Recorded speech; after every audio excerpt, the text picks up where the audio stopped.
this game really isn't easy. You know, it takes time, it takes patience, you know, and you have to accept, you know, setbacks, and you know, you have to bounce back from them. 1, 2, yeah. Come on. 1, 2, 1, 2, 1, 2. 1, 2, 1, 2, 1, 2. Yes, sir, you are tuned in. This is for the SB1200, ASR 10s and NPC heroes. This is for the crate digging, loop getting, sound manipulators, the Fruity Loop reasoning machine innovators that pump the bass and frequently freak the kick in a stand till it slaps in your speakers. The sound providers that make sure the song is tight. Shout out to the producers, beats grinding live. Shout out to the producers, beats grinding live.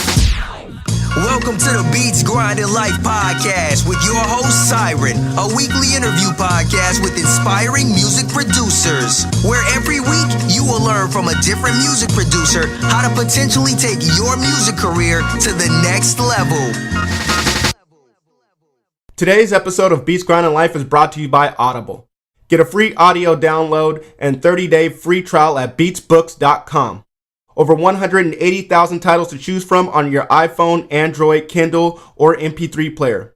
Some recommended readings by past Beats Grinding Life guests like 48 Laws of Power, 7 Habits of Highly Effective People, The Secret, Tools of Titans, and The Song Machine are all available with Audible. Once again, go to beatsbooks.com to get your free book.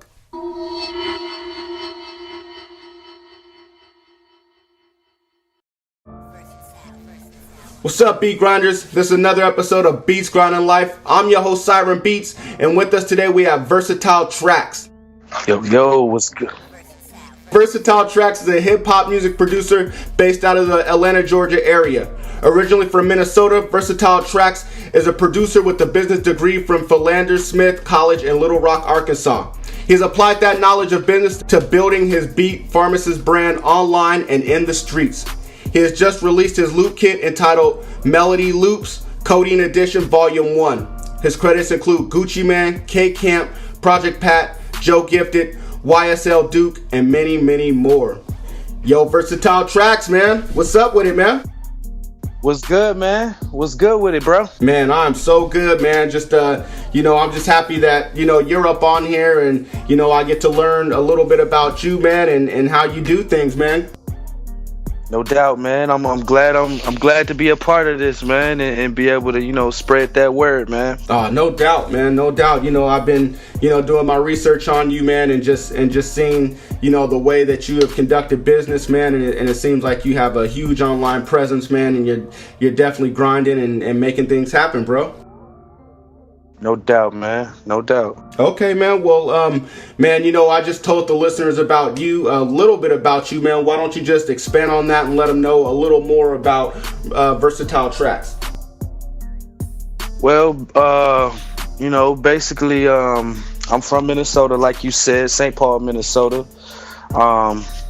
You know, I went to college in Little Rock, Arkansas, Philanders Smith College, and I always wanted to, you know, produce music, you know, a while back, even before that. I say around in high school, like my freshman year in high school. So I always had that dream of being a producer, and you know, I have a uncle out in Atlanta that I used to come visit.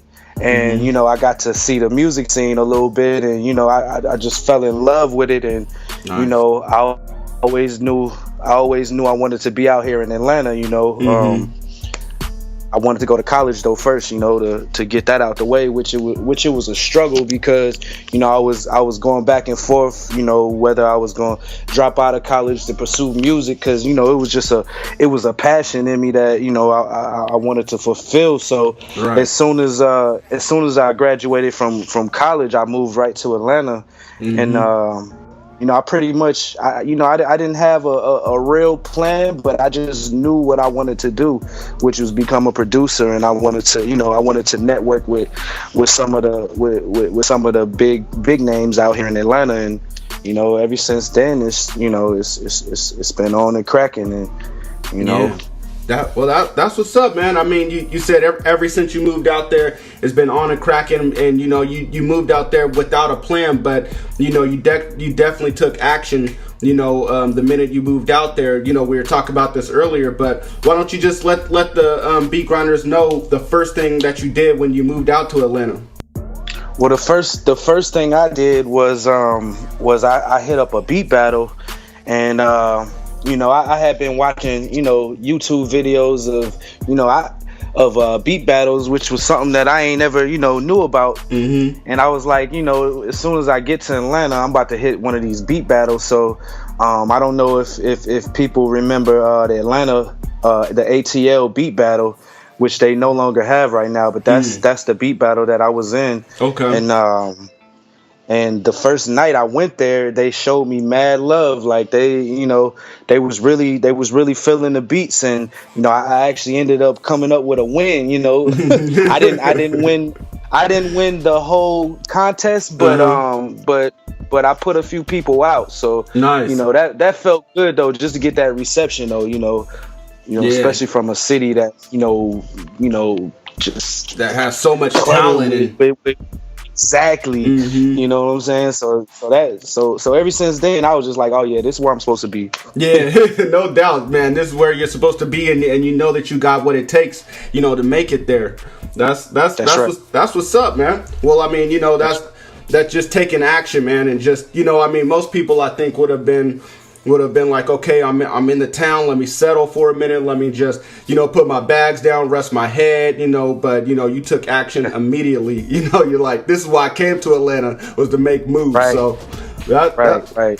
That's what's up, man. Okay, well, I'm here on Beats Grinding Life, man. You know, we always start with the roots, man. We always start with what, you know, made the guest who they are now, and you know, it's the same with you, man. You talked about, you know, you going to Atlanta as a kid and wanting to be part of the music scene, man. But I want to know, what made you really want to get into music production? What made you want to get into music? Oh man, that right there goes back a long way. Even before me wanting to become a producer, I've always been involved with music. Mm-hmm. I've always been a church going type dude, and you know, I sang in a choir. I did some acting as well, mm-hmm. With some plays. Drum lessons, piano lessons, guitar lessons. I did it all, man. And, nice. You know, that really just transpired me to the music production. You know, it was one day my brother had brought me some software, and it's called Reason, mm-hmm. and I use that to this day. Nice. He introduced me to the software, and I was just messing around with it, and it just became fun. It was like I found myself being on there for hours at a time, and you know, mm-hmm. I just fell in love with it, man. It really just went hand in hand with, you know, with all of the other music experience that I had. So dope. That's how I got started. Okay, well that's what's up, man. I mean, well, you said, you know, you were involved in music at an early age, and it sounds like, you know, you were all over the board. You know, I think you started off with drums at a really early age. Is that right? Oh yeah. I was about 4. I was about 4 years old. I fell in love with drums. I had my, you know, first drum set, mm-hmm. and then I started taking drum lessons as well. But you know, it pretty much started out of church, you know. Right. Okay. Well, man, that's what's up, man. Guitar, drums. You play the keys as well, right? I do. Okay. I can't read. Mm-hmm. You know what I'm saying? I think my attention span is a little short on that part, but you know, I freestyle everything. I play everything by ear, and that's, you know, I think that's a gift itself. Yeah, it is. You know? Mm-hmm. Okay. Well, that's cool, man. You know, I mean, a lot of kids, you know, growing up, you know, they're putting piano lessons, and you know, I hear a lot of kids say that they hate their lessons, or you know, some producers say at first they hated, you know, having piano lessons or whatever, but looking back, you know, they thank their parents for putting them in that. Was there any of that at all with you, or you loved every minute of it? Well, you know, I'm not gonna lie to you, man. I didn't like it because, you know, it seemed too slow paced for me, and right. You know, mm-hmm. I guess the type of music they was teaching me, it just wasn't. I wasn't feeling it at all. I just, right. You know, I already had that producer mindset to where I was just, you know, freestyling and, you know, making my own melodies versus, you know, playing a melody that's already been, you know, made. So right. He was one of them kids, man. So, you know. Okay. Well, but I know now I appreciate it, though. You know, I wish I would have, you know, took the time to really learn it a little bit more, but, you know. Yeah, man. Well, I mean, you got that back. I mean, you got, you know, the fundamentals down, and, you know, it seems like it's helping you a lot right now, man. I mean, looking at some of the credits that you have and listening to, you know, I got a chance to check out some of your music, man, and it definitely seems like it paid off, man. No doubt, man. Appreciate it. Okay. Well, man, you said you started off with Reason, man. What was that like when you first got on there? I know you said, you know, you had so much fun and spend hours on it. What drew you? I mean, because you still use Reason to this day. So, I mean, what is it about Reason that you love so much and makes you loyal to it? Well, I'll tell you, well, when I first got Reason, it was really the only software that I knew about. You know, Fruity Loops was out then too, so I learned about that a little bit after, but I don't know, man. Reason was, I don't know, it just became easy to me, man, and you know, I like the sounds, you know, the sounds, the way the drums hit, you know, it kind of reminds me of FL, you know, especially when it comes to like the drumming parts, right? You know, and I actually took a break from Reason and I started using Logic for like probably about 5 years. Wow. And I just got back to using Reason because they added where you can use, you know, other plugins and VSTs. So right. I was like, man, that's all Reason was really missing to me, you know. So. Well, see, I was about to ask you that too. Is, you know, a lot of people stay loyal to Reason, but, you know, that was the drawback, you know, and that's what kept me from going to Reason. It's like, man, you can't use outside VSTs or plugins, so, you know, right. why would I use it? And so, you know, you got off of it for that reason, right? Right. I got off it for that reason, and then, you know, the sounds just became limited. You know, I was buying extra, you know, packs for a reason, but it was, you know, I felt like I was limited because, you know, with FL and with, you know, all the other programs you can use VSTs. So, right. You know, for a minute, you know, over time, like my sound started to, you know, become outdated, and you know, I was like, man, I gotta get something fresh with some fresh sounds. So right. That's when I got Logic, and I also got Machine as well. Dope. I was using both of those. So okay, that's what's up. That's what's up. And then, you know, it just seems like to me, whenever I get a new VST or, you know, or new plugin, it just sparks motivation, or it sparks, you know, inspiration too, you know. And it's like, not only does your sound improve, but man, your just passion, you know, improves as well, man. So definitely. All right, man. Well, when you first started making beats, man, you know, I want to know, who were you trying to make beats like? Who were the producers that were inspiring you?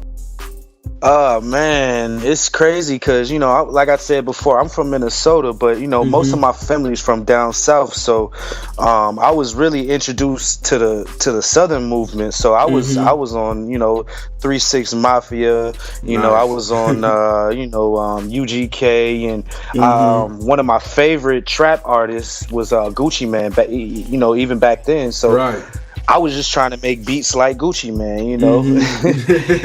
So that was really what I was doing. You know, I would take the instrumentals, you know, whatever acapella, well, not instrumentals, but acapellas that I could find online, and I would match his voice up with my beats, and that sound, it made me feel like, you know, he was actually on that track, on those tracks. So right. So that's how I did, man, until I really start, you know, learning the formula on, you know, how to make, you know, trap and other, you know, other genres. So that's what's up, man. I mean, you know, putting somebody's acapellas over your beats, that's dope right there.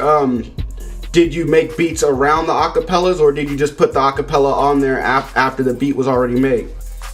Nah, I would put the acapellas on after. I would use this program called Virtual DJ, and I would just throw the acapella on top of it, and that's how I would do. I would do one acapella on about, you know, 10-20 different beats that had the same acapella on there. That's dope. Man, yeah, man. Well, man, you know, you talked about growing up in Minnesota. What was that like musically? I mean, because it's the Midwest, and I mean, I don't really know like the Midwest identity as far as hip hop goes. I mean, there is like I just think of Chicago rappers, you know what I mean? Was it rare for you to like listen to South music? Was everybody else listening to other things? Or I mean, what's the culture like in the Midwest as far as hip hop goes? Well, back then it was more, you know, East Coast, West Coast. Mm-hmm. It wasn't too many of my homies listening to the, you know, to the South music, and I would really just bring it to them. Right. And sometimes they would look at me crazy, like, man, what are you listening to? But you know, they ended up listening to it a lot too. You know what I'm saying? Just based off of me, I would go down south to Arkansas. That's where most of my family is from, and I would bring back music. You know, I would bring back, you know, different tapes and CDs, you know, some of these artists, and it would be their first time listening to it. So wow, you're introducing all the homies. Exactly, man.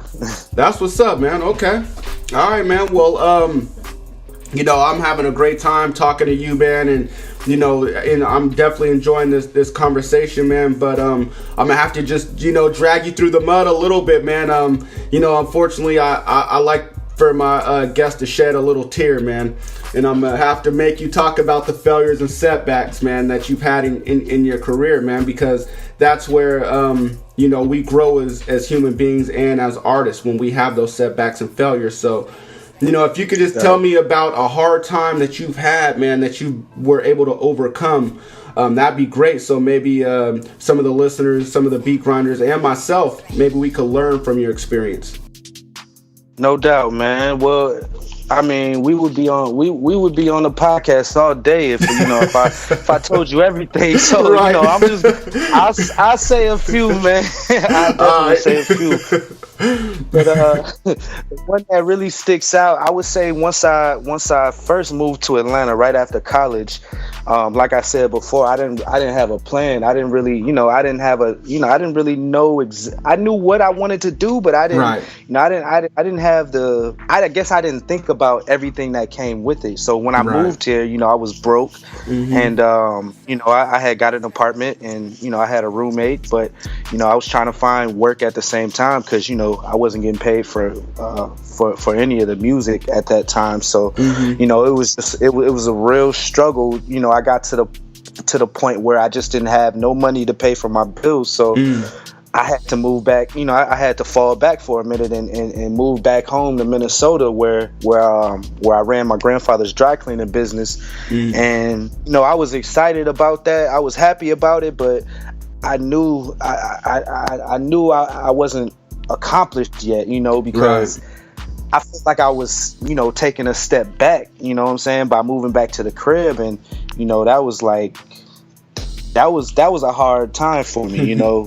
I was still making beats, but I really wasn't making too much progress until like towards the end of that 2 years, where I started Beat Pharmacist. And I did that right before I moved to Atlanta. So man, that's actually a good one right there, man. I mean, beat grinders, if you guys have, you know, listened to many shows, you guys know that this story is familiar to this show. We've heard this before, you know, and so I just want to know, man. I mean, you said that this is, you know, a big failure for you, but what did you take from that? What did you learn from that? How could you have what could you have done differently to make it a success for you that first trip?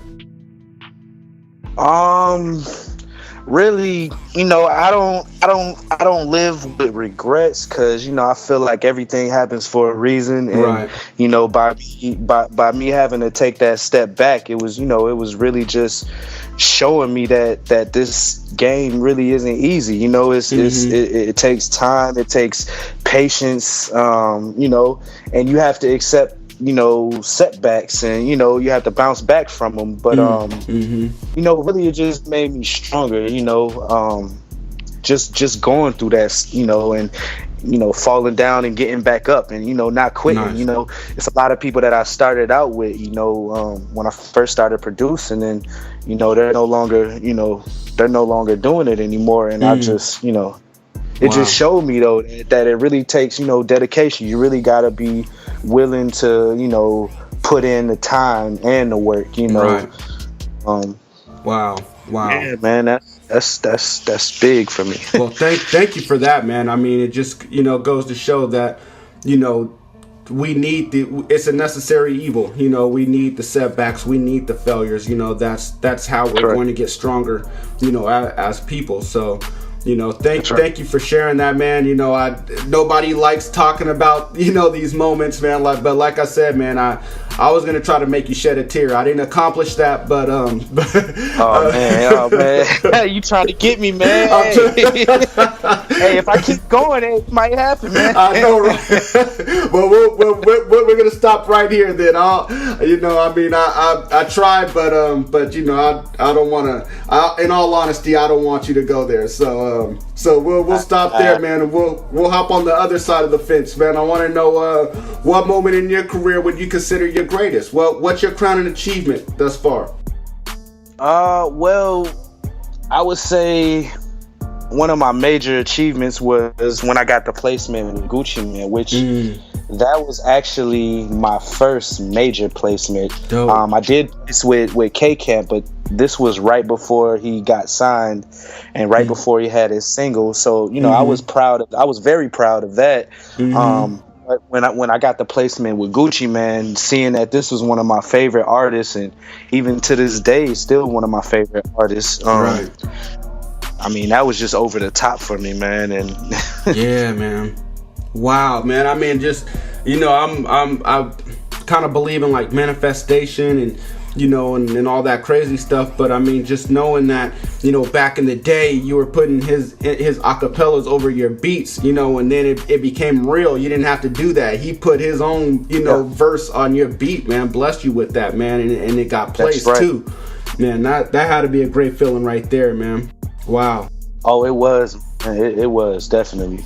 That's dope, man. What all went into that, man? I mean, did you made the beat and then did you send it out to him, or I mean, did you have to give it to an A&R, or I mean, how did that all work out?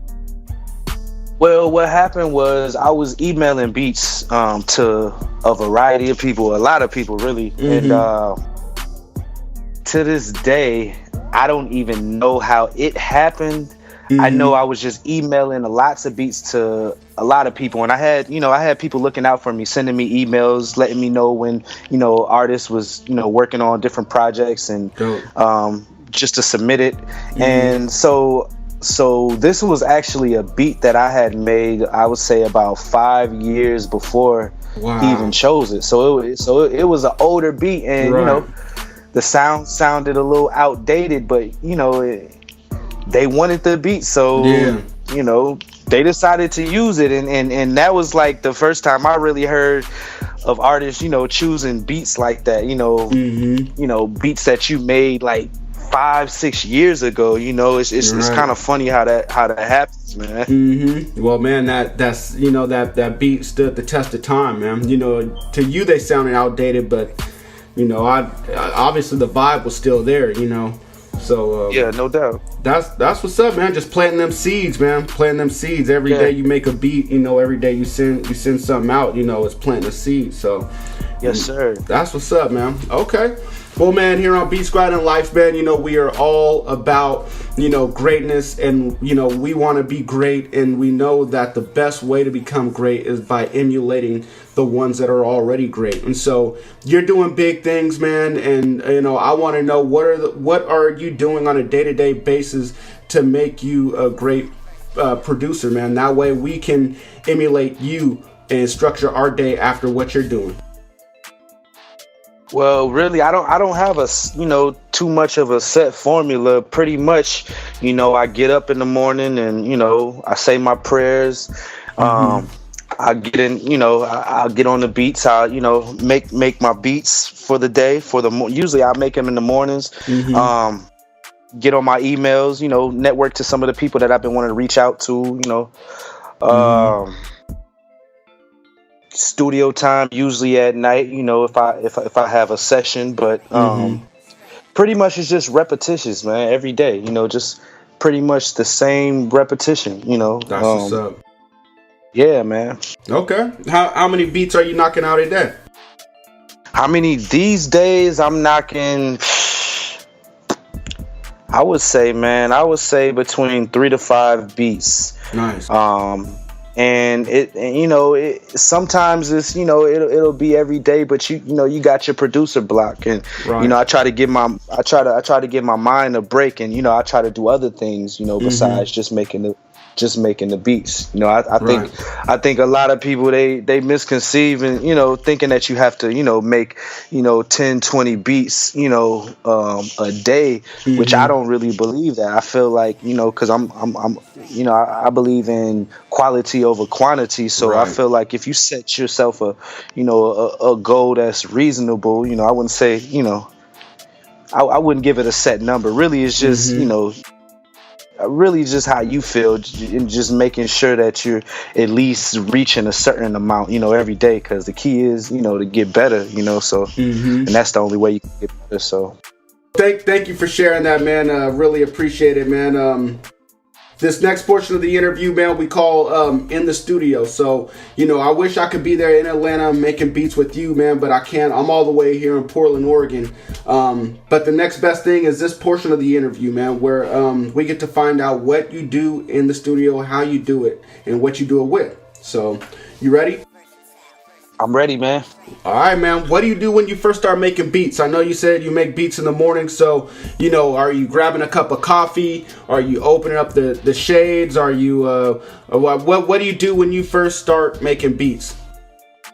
And usually when I first start making beats, it just depends. I know one thing that I usually do is, I'll roll up, man. I'm nice. I'm a 420 fan, so I'll roll up and go on and get that spark going on, and sometimes I'll put in a movie. I'll watch a part of a movie, something that I like, or I'll watch a video or something like that. I can't really just get right to the beats. It's like I gotta, I kind of gotta warm up a little bit. You know what I'm saying?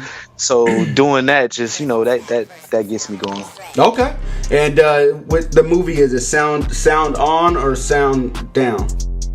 The sound is on. The sound is on. I used to make beats with a movie going with the sound off, and I would just look at it every so often, and it, for some reason, it would like give me inspiration. Like I guess it would, it would set the mood of when I'm making the beat. Yeah, no doubt. Okay, and then I want to ask, as far as beat making, what do you start off with? Do you have do you start off with drums, melody, or does it just depend on the day?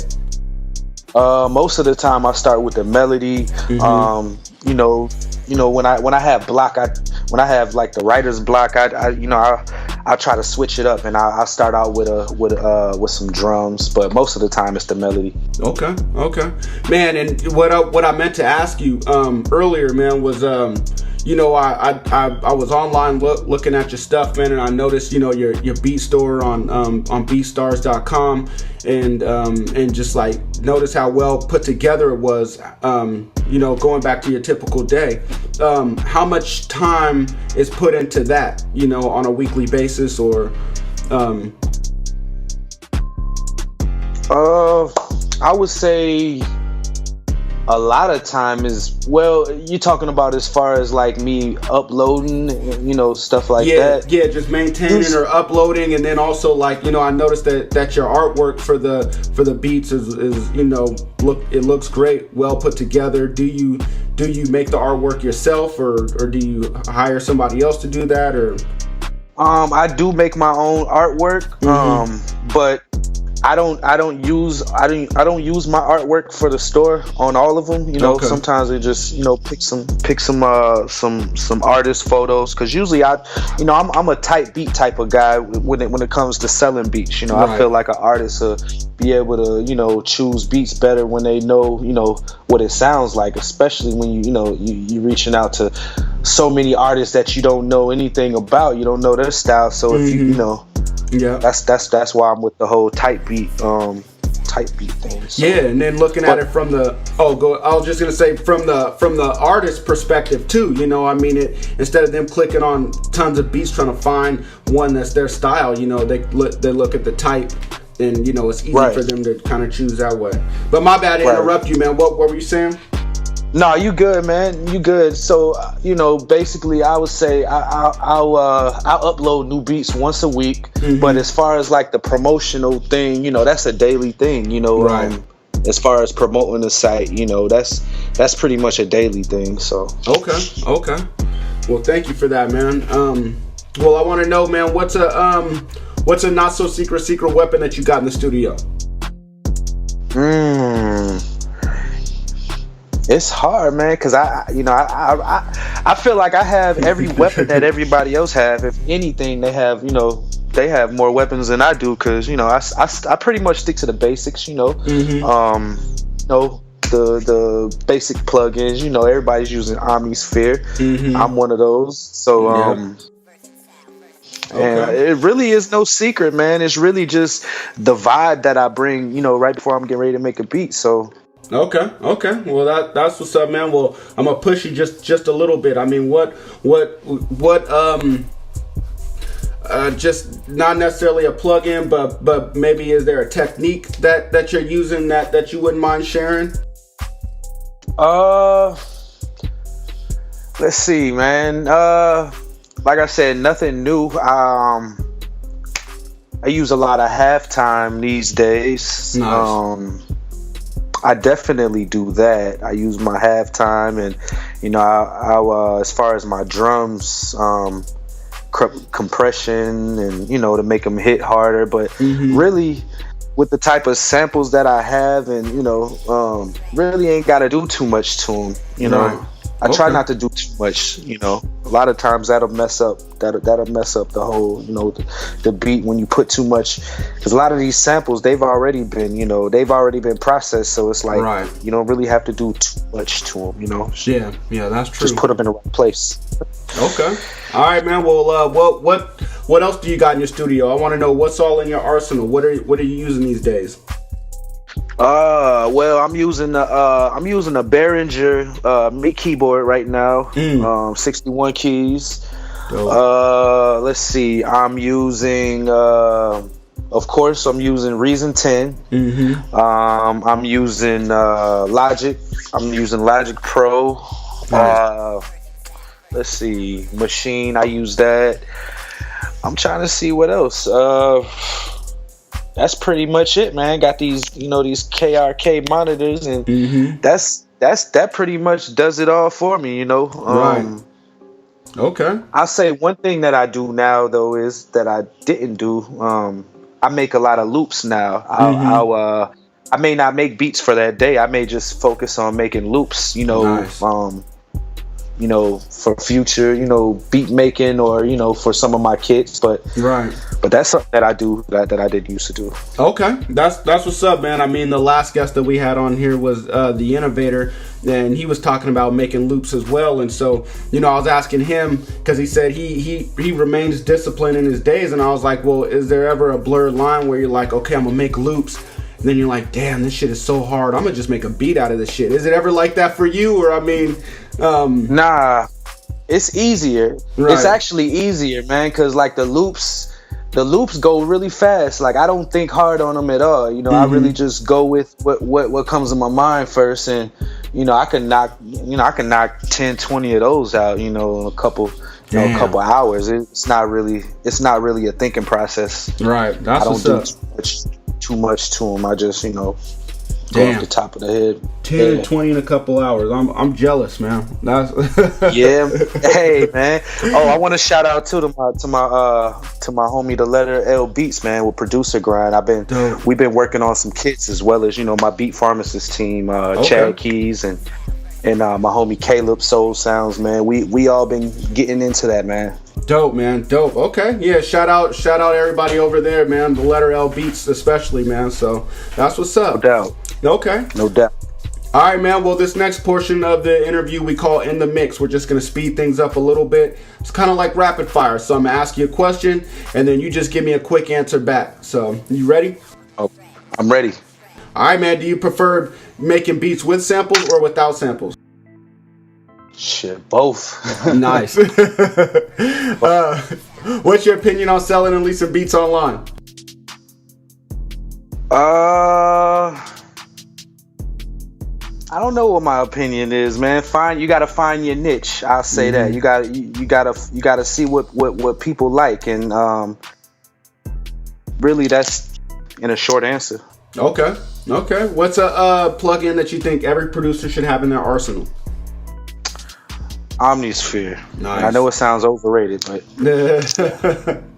well, man, a lot of people are saying that. So, I mean, beat grinders, if you don't have Omnisphere, then I mean, you definitely got to look into it. So, what's a book that you think every producer should read, and it can be music related, or it doesn't have to be? I'm trying to think. Let's see. It's a book that I read. I can't remember. It's a while ago. All the things you need to know about the music industry. Yeah. I think. By Donald I think Passman? that's the title. Yeah. Yes. So that's a book that I feel like anybody trying to get in the industry should read. No doubt. Beat grinders. Well, you guys know what you got to do. You definitely got to get that book, pick it up, and read it. But good thing for you guys, with Audible.com, you can probably grab a book just like that one and listen to it. You don't have to open it up and read it. You can definitely just listen to it, put it on your phone, put it in your headphones, and listen to it. And you can go get a book like that's what I use. That's what you use? Audible? That's what I use. Yep. Nice. That's what's up. Well, you guys can definitely go get a free book from Audible. All you have to do is go to beatsbooks.com. We are giving you a free book, so go to beatsbooks.com. Is there an internet resource that you use that you think every producer can benefit from? And when I say internet resource, I mean like a website or a mobile app. Well, let's see. Well, I've been checking out Producer Grind lately. Nice. They got a lot of information for producers. Let's see. Man, I've been checking out a lot of Curtis King. I've been checking out a lot of his stuff too, man. It's a lot of information out there, and of course, your podcast, of course. Nice, dope. Thank you, man. You definitely want to go there. Beats, Grind, and Life. They always got the right information out there that we need to hear. So dope, man. And Producer Grind too, as well. Their podcast as well, man. Definitely doing stuff. Curtis King, man. I mean, that guy he has tons of knowledge, man. So definitely.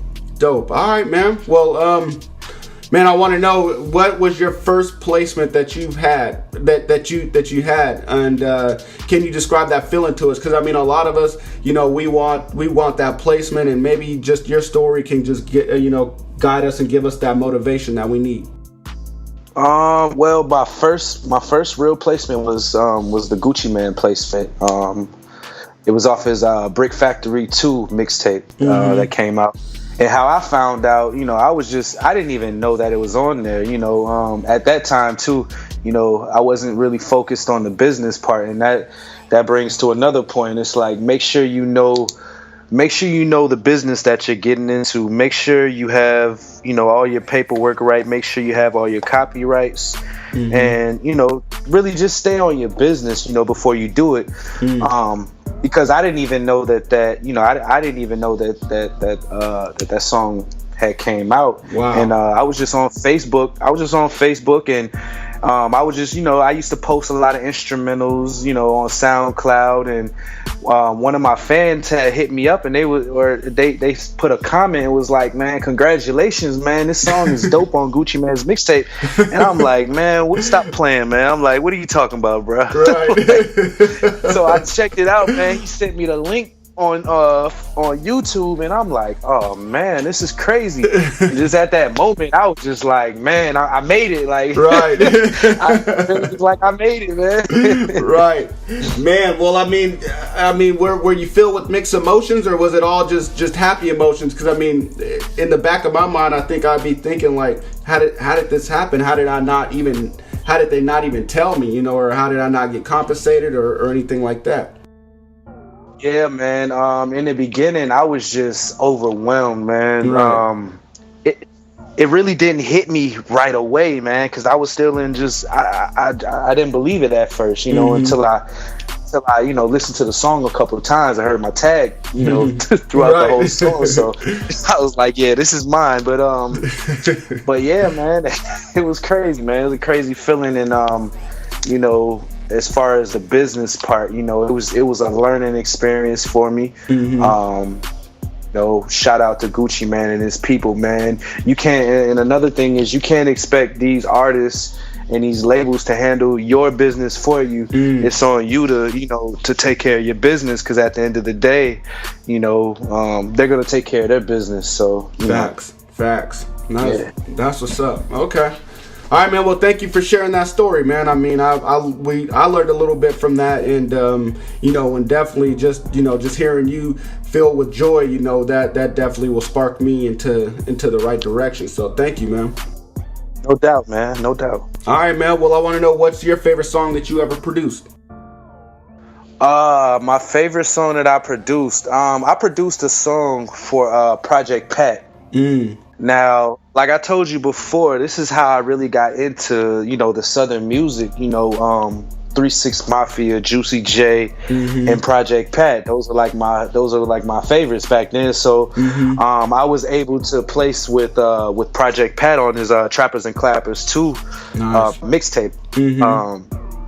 And I feel, I was like, man, damn, I got a legend on one of my tracks, man. Right. That was like, that's like one of them artists. It's like, you don't know how long they gonna, be around, as far as in the industry. So it's like, you gotta knock those things out. So right. So it was just, it was a blessing to place with Project Pat, man.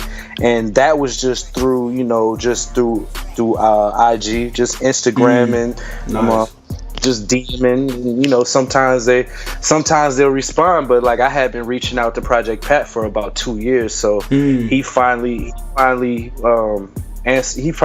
responded to my message with an email, and I sent him beats, and they had he had FaceTimed me, him and his old manager Big Trill. They FaceTimed me. They was like, man, we want to use this beat. So I was just like, man, that was another moment for me. That's what's up, man. Damn, man, that's like a holy grail right there. You know what I mean? Like, they don't get no bigger than that, because I mean, you grew up listening to this cat. I mean, I remember when I was younger, Project Pat, back in the day, and so that's a legend, and getting him. That's right. That's what's up, man. But one thing that stuck out to me, in that story that you just told, was perseverance. You said you were trying to get this cat for 2 years. How do you go about doing that without being annoying? You know what I mean? Because there's a line, there's a fine line, where you can be persistent and keep asking, but you just don't want to get on the person's nerves. You know what I mean? So how'd you do that? Well, man, really, it wasn't like I was hitting them up every day. Right. It was more like once every week. Then it became like once every other week, and then right. You try to follow up with these people at least within the month. So I switched the message up. I didn't just approach them with Same can you get on my beat. Yeah, you know what I'm saying? Like if he had a song out or something like that, I would let him know that that I was feeling it, and if he can give me the opportunity to send him some beats that I had some in his style, and eventually he was just like, yeah, man, go ahead and send me some. And even at that point, it took him a while to reach back to me. I followed up on that to see if he had got the beats, because a lot of times when you send these beats, they don't really check their emails, and so right. That's a whole nother thing itself. But yeah, man, perseverance. I just I kept reaching out to him every so often, and hey, I got that call. I was also reaching out to other people as well. Right. I try not to stick to just stick to one play. I try to put multiple plays out, and at the right time, what I'm saying, it's gonna happen if it's meant. So right. Yeah, that was meant. So that's what's up, man. It's gems right there, man. Gems. Thank you, man. I mean, just you saying that you switched up the message and showing them that genuinely you are a fan. You are a fan of them. And that I think that goes a long way, and not just having that cookie cutter message that you send every time, or that everybody else is sending. You want to stand out. So right. Well, All right, man. Well, what's the album? One more. Yeah. Sorry, one more. Another thing I was doing. I would also, I would tag him sometimes, and some of my posts. If it's a beat that I was cooking up that I felt like he sounded good on, I would tag him in it. Nice. And he responded a couple times. So. Oh, that's what's up. Just wanted to throw that in. Yeah, man. That's another gem right there. Beat grinders. I'm sure some of you guys are doing some of this stuff, but if you're not, definitely take note of what Versatile Traxx is saying and definitely do some of these things. So, okay, man. What's an album besides one of your own that you worked on that you recommend every producer listen to, and why? Okay, you said an album that I haven't worked on? Yep. Oh, man. It's so many of them, man. I'll tell you one that sticks out, man. Tupac, All Eyes on Me, the double disc album. I would say that one right there. From the production to the lyrics, just the whole, from the artwork, it was just a classic, man. I would say between that album and I would say Life After Death, Notorious Big. That double disc album. Yeah. Nice, man. Yeah, 2 double disc right there, man. Both those albums from front to back had straight cuts on them, right. And like you said, the production on both of those, man, they last the test of time. You can still listen to them, and they still sound relevant, and they still bang, to this day, man. So, right. That's what's up. Okay. Well, thank you for those recommendations, Beat Grinders. If you guys haven't heard those albums, or if you need to listen real quick, definitely go on beatsgrindinglife.com and go under Versatile Traxx show notes, and I'll provide links for those. All right, man. Well, I want you to imagine, man, I just took you up to Mount Rushmore, and I just took all of the faces off of there. Now, I'm going to need you to put 4 new faces on there, but they have to be producers. What producers are going up on your Mount Rushmore? New producers or producers that have already. It don't even matter, man. Whatever you feel like. Yep. Whoever you feel like is up on your 4 top producers. Okay. Well, I gotta put myself up there. Yeah. Okay. Definitely gotta put myself up there. Let's see, man. I'm gonna put some old school ones, man, because that's really how I came up on the production. Dr. Dre, I would definitely put him. Let me see. I'm gonna put a couple names that nobody really talks about, man. Jimmy Jam and Terry Lewis. Ooh, they're nice. they're from Minneapolis. Yeah, they are. That's Minnesota. right.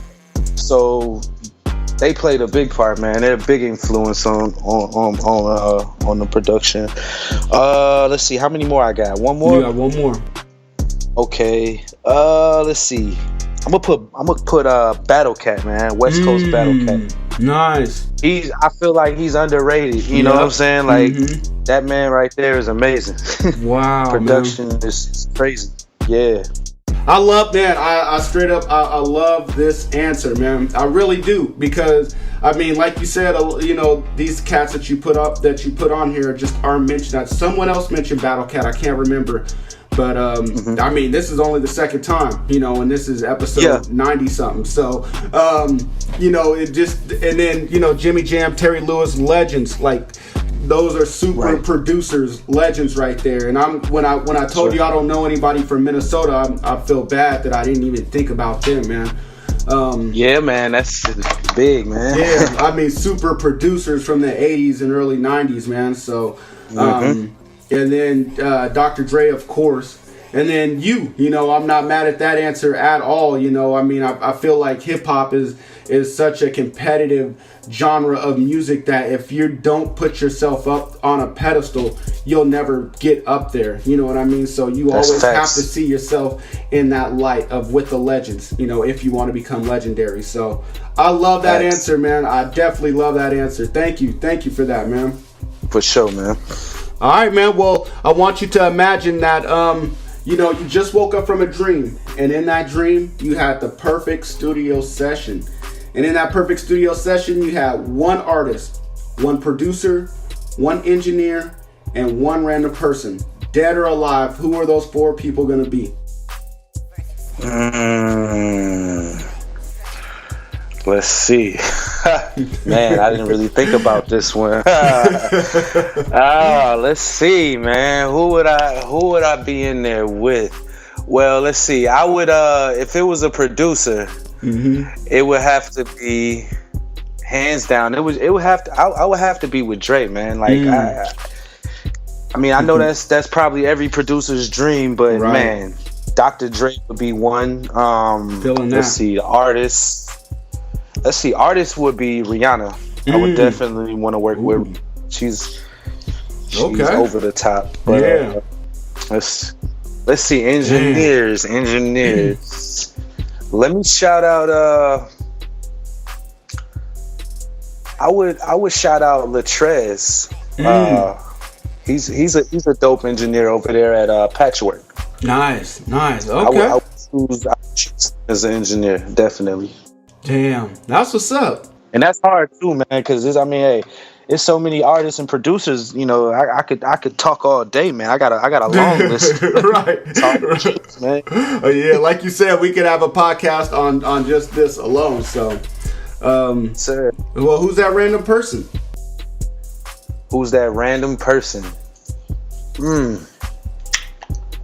Let's see. That random person would probably anybody, dead or alive. Man, I would probably say Hugh Hefner, man. I'm gonna throw some way out there. That is way out there, Playboy Hef. That's what's up, man. Hef, well, that would be a dope session.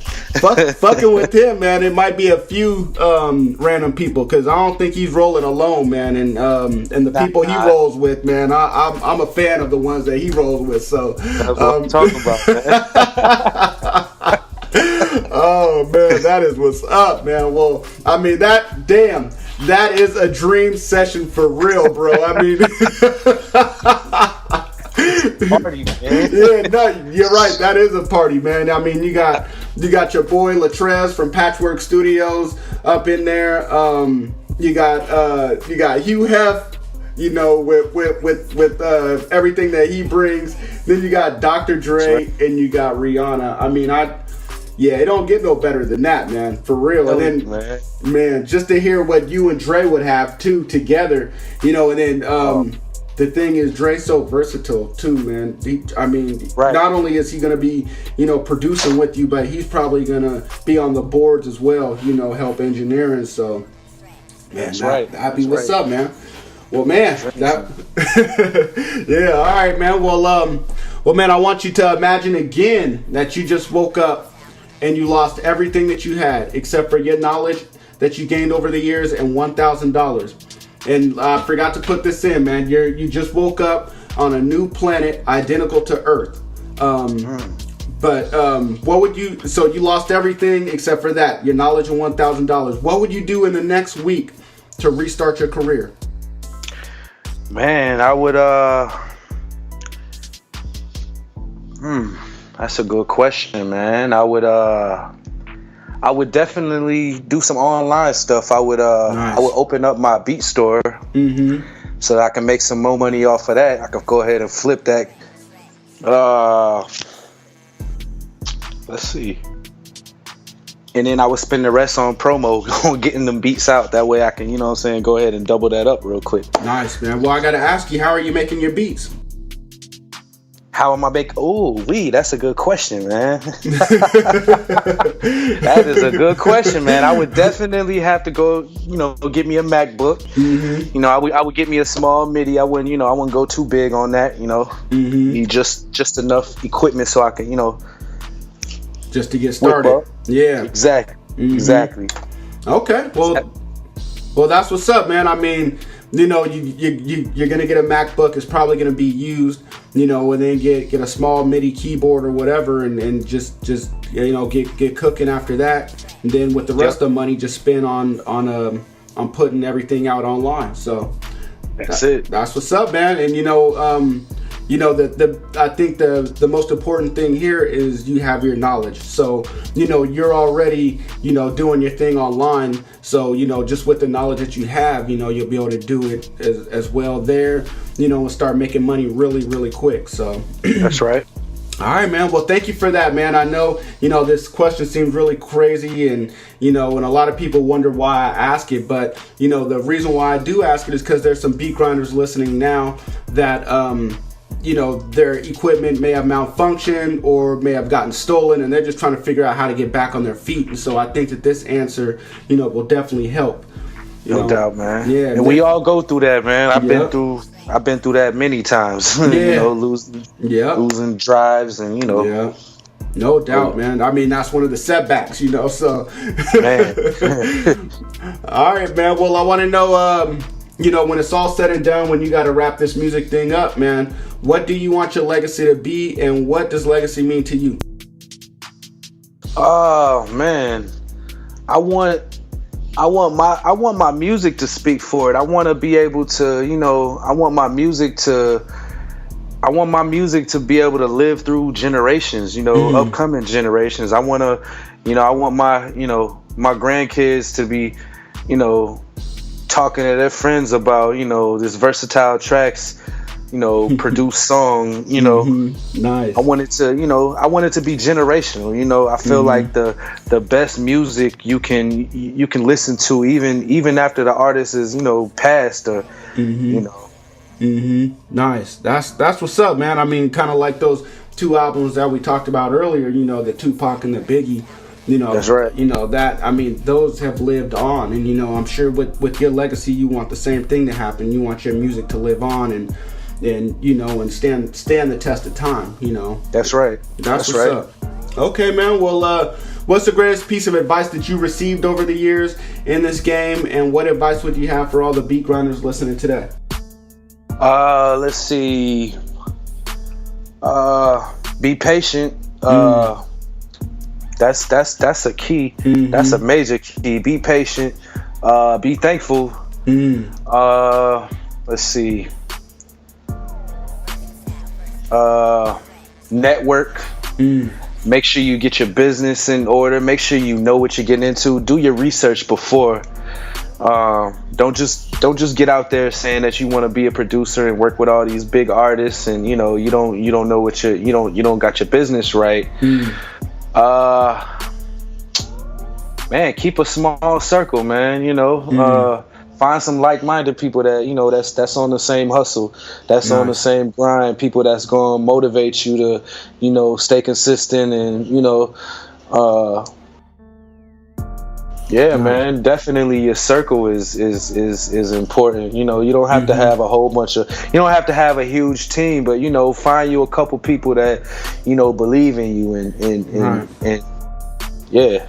Man, that's what's up, man. Those are all definitely, that's just words of wisdom right there, man.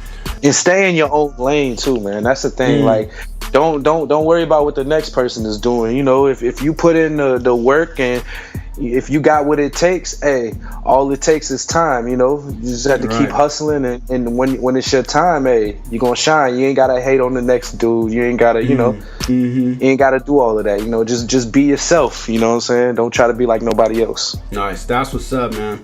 Thank you for all that, man. I definitely took all of that in, and beat grinders, I hope you guys are taking that in as well, and you're definitely gonna apply it. So, thank you, man. I really appreciate that, man. No doubt, bro.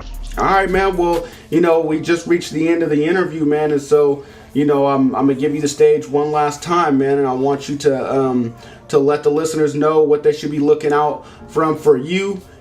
Tell them how to cop your new loop kit, and just let them know what else they need to be looking out for and how to contact you if you want to be contacted. Oh yeah, for sure, man. First of all, I just want to say appreciate you, Siren, Beats Grind in Life. I appreciate you for having me, man. No doubt. It's definitely been dope, man. I want to shout out my team, Beat Pharmacist, my guy, the letter L Beats. Nice.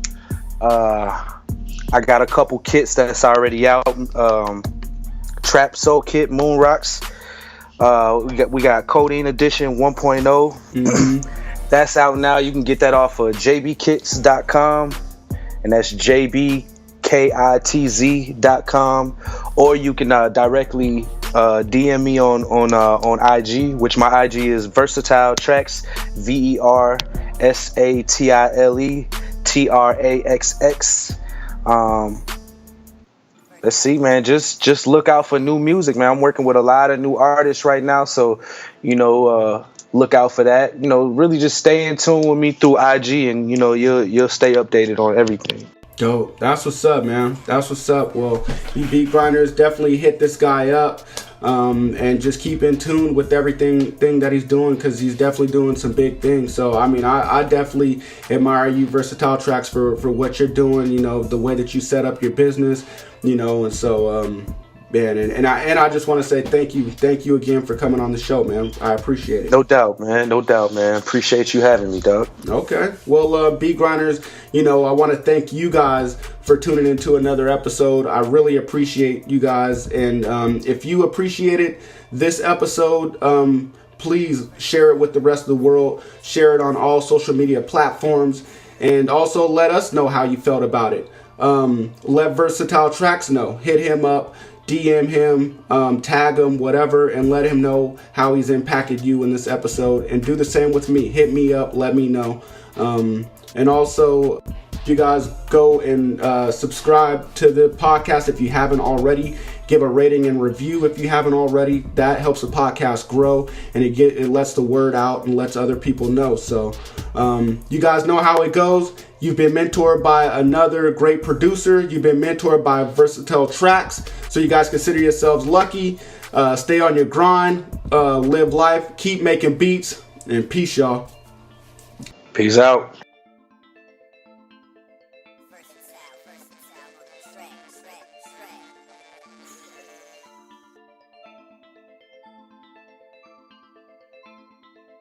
Here at Beats Grinding Life, we want to thank you for listening to another episode. We want to know, what were your biggest takeaways from this interview? Just go to beatsgrindinglife.com and leave a comment on this episode's show notes page.